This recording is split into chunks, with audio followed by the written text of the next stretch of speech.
1857 की क्रांति के बाद रानी विक्टोरिया ने एक पत्र लिखा था और कहा था, मैं भारत की प्रजा को वैसा ही मानती हूं जैसे ब्रिटेन की प्रजा है, और जैसे मैं ब्रिटेन की प्रजा की माता पिता हूं वैसे ही मैं भारत की प्रजा की भी माता पिता हूं, और मेरे पुत्र पुत्रियों को कोई हानि पहुंचाई ये मैं बिल्कुल बर्दाश्त नहीं करूंगी। और भैया हम तो जानते हो भारतीय लोग तो कैसे हैं, हिंदू लोग कैसे हैं, ओहो बड़प्पन के दो बातें कह दी, हम तो नतमस्तक हो गए, दंडवत प्रणाम, अरे मैया मिल गई, आज तक तो मां नहीं थी, आज मां मिल गई, बड़े प्रसन्न हो गए, और प्रसन्न होकर बिल्कुल शीर्षासन कर दिया, सारी बातें मान ली।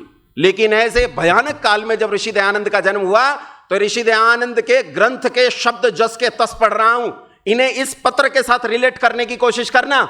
ऋषि दयानंद ने कहा, विदेशियों का राज चाहे माता पिता के समान सुख देने वाला भी क्यों न हो, तब भी वो भूखे नंगे स्वदेशी राज का मुकाबला नहीं कर सकता, हमें स्वराज चाहिए। संसार को स्वराज शब्द देने वाला इस देश में यही आदित्य जन्मा था।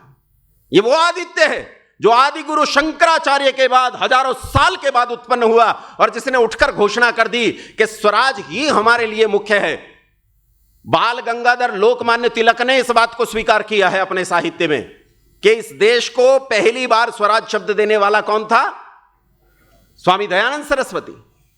चंद्रशेखर आजाद ने कहा कि मैंने स्वराज शब्द सबसे पहले सत्यार्थ प्रकाश में पढ़ा और वहीं से मेरे भीतर प्रेरणा जगी।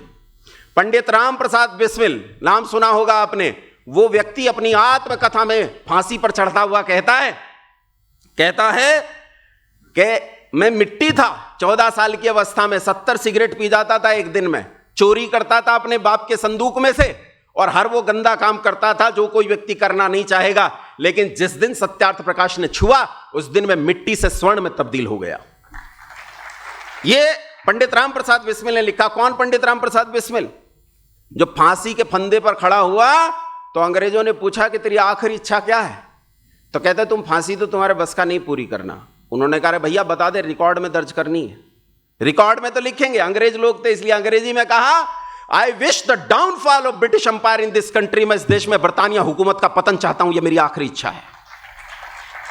करो पूरी, तुम्हारे बस का नहीं है पूरी। और इसी की प्रसिद्ध कविता जो बाद में क्रांतिकारी गाते रहे और आज तक देशभक्त लोग गाते रहे, सरफरोशी की तमन्ना अब हमारे दिल में है, देखना है जोर कितना बाजुए कातिल में है, वक्त आने पर बता देंगे तुझे वो आसमां, हम अभी से क्या बताएं क्या हमारे दिल में है। और स्वामी दयानंद सरस्वती ने इस हिंदू धर्म के भीतर कितने संशोधनों पर काम किया। 19वीं शताब्दी के प्रारंभ में ही और उसके आसपास और उससे पहले गतिविधियां तो चल चुकी थी।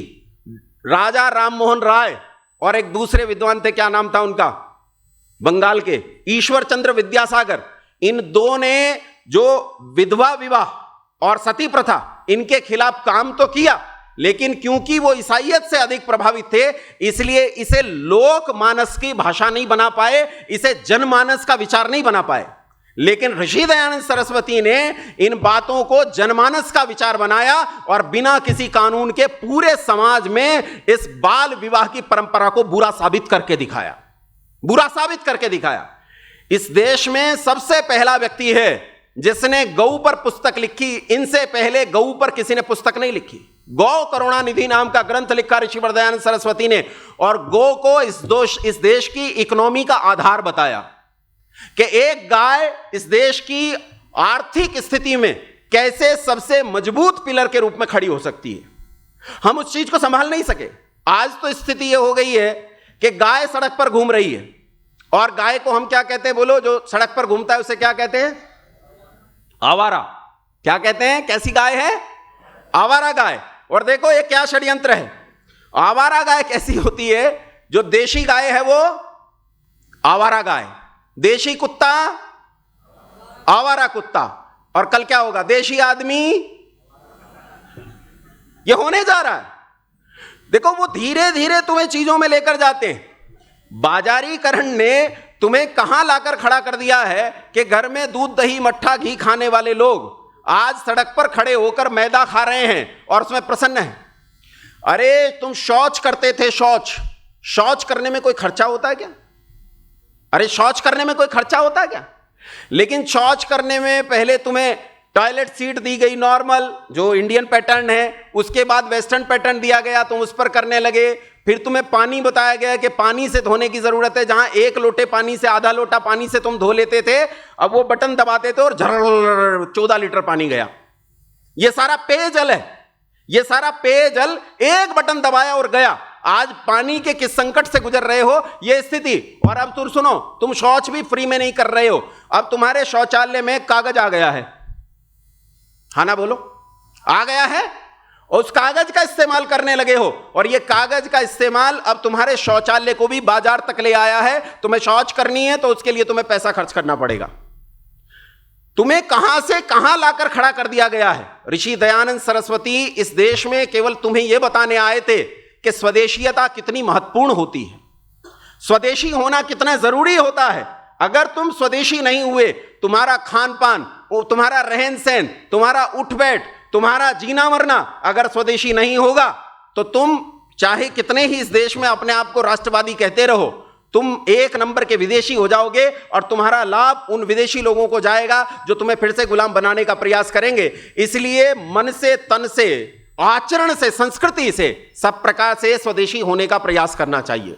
अगर तुमने स्वदेशी होने का प्रयास छोड़ दिया, जो ऋषि दयानंद का विशेष नारा था, तो स्वदेशी होने का प्रयास छोड़ देते ही मानो तुम गुलाम हो जाते हो। ऐसा मत समझना कि आदमी धोती पहने खड़ा है इसलिए बड़ी भारी धोती की वकालत कर रहा है। मैं जब प्रारंभ में पढ़ा हूं तो कॉन्वेंट स्कूल में पढ़ा हूं, जितनी टाइट जीन्स पहनते हो उतनी पहन चुका हूं मैं, इसमें कोई ऐसी बात नहीं, विशेष बात नहीं। लेकिन आजकल तर्क अजीब चलते हैं इस देश में, लोग तर्क ऐसे इस्तेमाल करते हैं जिनका हिसाब नहीं। एक लड़का पढ़ लिख कर बड़ा विद्वान होकर घर आया, घर आते ही माँ ने पानी दिया और 2 लड्डू दिए कि बेटा पहले लड्डू खा ले, पानी पी ले, बाद में बैठकर बात करेंगे। बेटे ने कहा माँ मैं पढ़ लिख कर आया हूं, यूं लड्डू नहीं खाऊंगा, पहले बताइए लड्डू कितने हैं। माँ ने कहा बेटा 2 लड्डू हैं। बोले ना पहले साबित करके 2 हैं। तो उसने कहा बेटा इसमें भी क्या साबित करना, देख 1 और ये 2। बोला 1 और 2 3, लड्डू कितने हो गए। माँ बोली तू पागल है, लड्डू तो 2 हैं। बोले साबित तो कर। उसने फिर गिना 1 और 2, उसने फिर कहा 3 हो गए। बाप दूर से देख रहा था, बाप आया और आकर माँ से बोला कि तू पागल है, लड़का ठीक कर रहा है, लड्डू 3 है।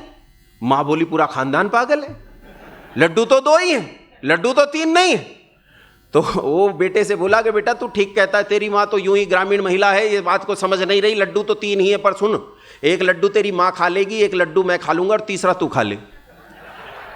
ये जो ऐसे पाश्चात्य तर्कवादी लोग हैं, इनके हाथ यही तीसरा लड्डू लगता है, इस तीसरे लड्डू के अलावा इनके हाथ कुछ भी नहीं लगता है। बंधुओं, तुम्हें अपनी परंपराओं में लौटना पड़ेगा। 100 से अधिक देशों में देखा जाने वाला, सर्वाधिक लोकप्रिय और सबसे अधिक फॉलोअर्स के साथ पूरी दुनिया में आर्य समाज के विचारों का प्रचार करने वाला एकमात्र चैनल वैदिक प्रचार।